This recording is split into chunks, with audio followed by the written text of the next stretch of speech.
جب بھی الیکشن ہوتے ہیں ہمیشہ 2 سال کے لیے ہی منتخب کیا جاتا ہے کسی بھی شخص کو، کسی بھی بورڈ آف ڈائریکٹرز کو، کسی بھی باڈی کو.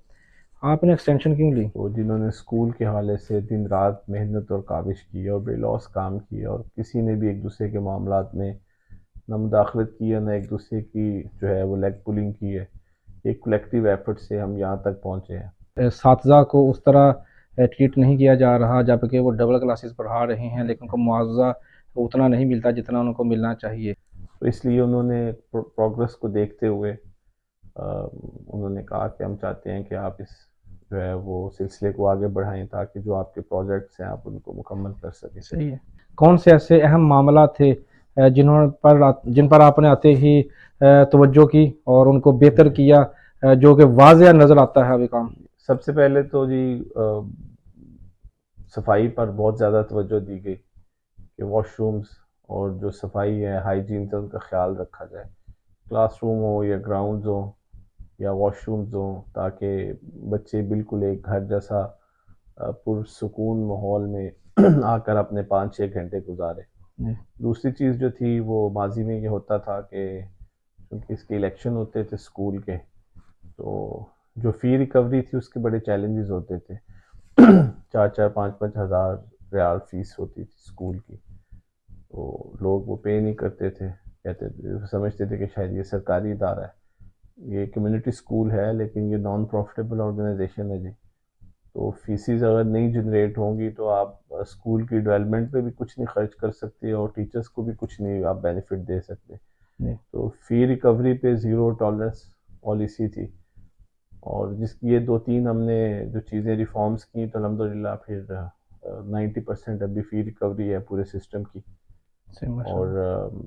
بورڈ آف ڈائریکٹرز بھی، خود بھی، ہم سب لوگ اس چیز کو یقینی بناتے تھے کہ پہلے ہماری ٹائم سے فیس جمع ہو پھر ہم دوسروں سے لیں. ٹھیک ہے. 2022 میں آپ نے عہدہ یہ سنبھالا، اس سے پہلے طلباء و طالبات کی تعداد کیا تھی اور اب 2025 کے آغاز میں تعداد کیا ہے؟ تقریباً 50-50 کا ڈفرینس ہے. اس وقت کوئی 4,500-5,000 تھی، تو ابھی لگ بھگ کوئی 8,500 کے قریب. ماشاء اللہ. تو یہ ڈبل کلاسز کا جو سلسلہ شروع کیا ہے اس کی کیا وجہ بنی؟ اسٹرینتھ بہت زیادہ تھی جی، اور بچے بہت آ رہے تھے. ہمارے پاس کلاسز نہیں تھیں، کلاس رومز نہیں تھے، اور ہم چاہتے تھے کہ 40 سے زیادہ کسی کلاس میں بچے نہ بیٹھیں. تو ہم بچوں کو واپس بھی نہیں کر سکتے تھے. پھر منسٹری ایجوکیشن کی بڑی مہربانی ہے، پھر انہوں نے ہمیں سیب اور مسقط کے لیے، جہاں یہاں پر فلو بہت زیادہ تھا، ہمیں ایوننگ کلاسز کے لیے انہوں نے پرمیشن دی. تو ابھی وہ بھی الحمدللہ سیب میں بھی 800-900 بچہ ہے ایوننگ کلاسز میں، اور مسقط میں بھی 700-800 بچہ ہے.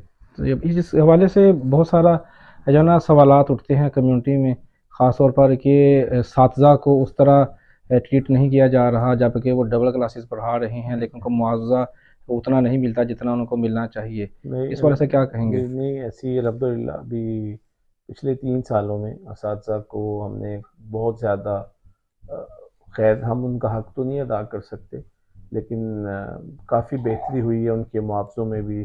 3 دفعہ ان کے بیسک سیلری پہ 3 سالوں میں انکریمنٹس لگے ہیں.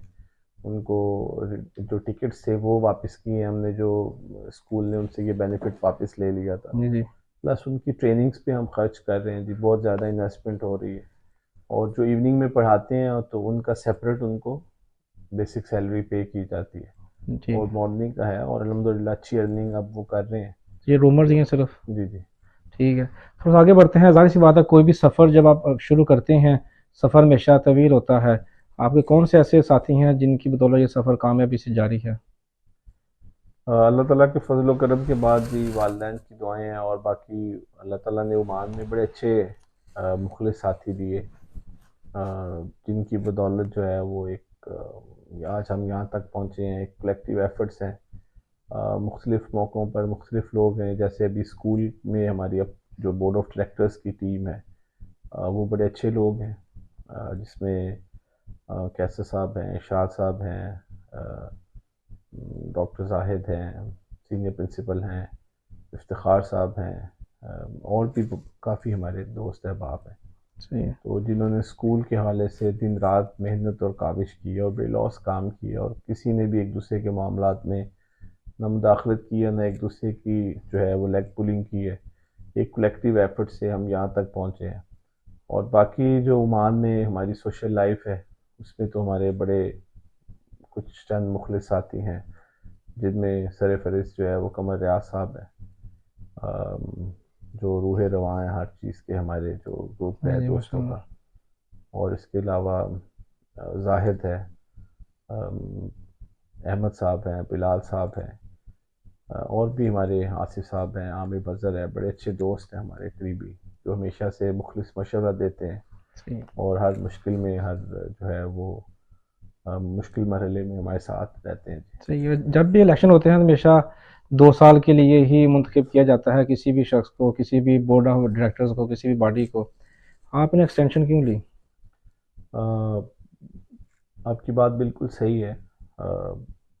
جو پاکستان کے جو ادارے ہیں عمومی طور پہ، اگر آپ ایک چیز شروع کرتے ہیں اور وہ صحیح، بالکل صحیح ڈائریکشن پہ جا رہی ہے، اور جب جیسے ہی آپ ٹیک آف کرتے ہیں تو وہ آپ کا جو ٹینیور ہے وہ ختم ہو جاتا ہے. بعد میں جو آنے والے لوگ ہیں، نہ ان کا ویژن کچھ اور ہوتا ہے، جی جی. ان کی جو سوچ ہے وہ آپ کے سوچ کے ساتھ نہیں ملتی. جو 2 سال آپ نے محنت کر کے جو چیز شروع کی ہوتی ہے تو وہ فوراً سے اس کو بریک لگ جاتی ہے. عمومی طور پہ پاکستان میں یہی ہوتا ہے کہ جب ایک گورنمنٹ پروجیکٹ شروع کرتی ہے اور دوسری گورنمنٹ اس کو آ کے روک دیتی ہے، جس کی وجہ سے جو انرجی ہے، یا جو ریسورسز ہیں، یا مالی اعتبار سے ان کا بڑا نقصان ہوتا ہے. تو الحمدللہ ہم نے، جب ہم آئے تھے تو 2016 سے 15 سے اسکول کا کوئی فائنینشیل آڈٹ نہیں ہوا تھا، اور 3.5 لاکھ ریال تھے اسکول کے پاس. تو 2 سالوں میں وہ اتنی زیادہ الحمدللہ ہم نے محنت کی کہ جو اسکول تھے وہ سرپلس میں آئے. ہم نے آڈٹ کروائے پچھلے سارے، اور بچوں کی اسٹرینتھ بڑھی، اسکولوں کی حالت بہت بہتر ہوئی. تو جب منسٹری والے آتے تھے تو وہ بہت زیادہ خوش ہوتے تھے، اور سب سے بڑھ کے ان کو اس چیز کی خوشی تھی کہ اسکول اور ایمبیسی دونوں ایک ہی پلیٹ ایک فارم. پیج پہ ہیں، جی جی. اور ان کی آپس میں کانفلکٹس نہیں ہیں. تو اس لیے انہوں نے پروگرس کو دیکھتے ہوئے انہوں نے کہا کہ ہم چاہتے ہیں کہ آپ اس جو ہے وہ سلسلے کو آگے بڑھائیں، تاکہ جو آپ کے پروجیکٹس ہیں آپ ان کو مکمل کر سکیں. صحیح ہے. کیونکہ ہم نے اس کو کیمبرج پہ سوئچ کیا تھا، اور ہمارا سیپ اسکول کا پروجیکٹ تھا، گورنمنٹ کے ساتھ بات چل رہی تھی. تو شاید یہی وجوہات تھی. جی کہ آپ نے اس کو کنٹینیو کیا. جی. جی نارملی یہ بات نا کہی جاتی ہے، جن کو معلوم نہیں، میں بھی ان میں ہو سکتا ہوں، کہ جب آپ بورڈ آف ڈائریکٹر بنتے ہیں یا آپ چیئرمین بنتے ہیں، آنے جانے کے اخراجات ہیں، میل ملاپ کے اخراجات ہیں، آپ کو کوئی تنخواہ ملتی ہے؟ یہی جی، یہ تو ایک اعزازی عہدہ ہوتا ہے. تنخواہ کیا ملنی ہے، بلکہ اس سے تو اور ہمارے اخراجات یا چیزیں بڑھ جاتی ہیں. تو یہ بنیادی طور پر جو بھی ممبر ہے بورڈ آف ڈائریکٹرز کے، کسی کے لیے کوئی بھی بینیفٹ نہیں ہے. ایون کہ جو ہمارے بچے پڑھتے ہیں ان کے لیے کوئی کچھ بھی ڈسکاؤنٹ بھی نہیں ہوتا فیس کا. اچھا. تو بالکل یہ مکمل طور پر جو ہے وہ اعزازی طریقے سے ہم کام کرتے ہیں. صحیح. صرف جو ہے وہ ایک جذبہ ہے کہ اللہ تعالیٰ ہمارے اس ادارے کو انٹرنیشنل جو اسٹینڈرڈ کے اچھے انسٹیٹیوشنز ہیں عمان کے، ان کو ایک ویسا بنائے. صحیح ہے. چھوٹی چھوٹی چیزوں پہ بات کریں گے.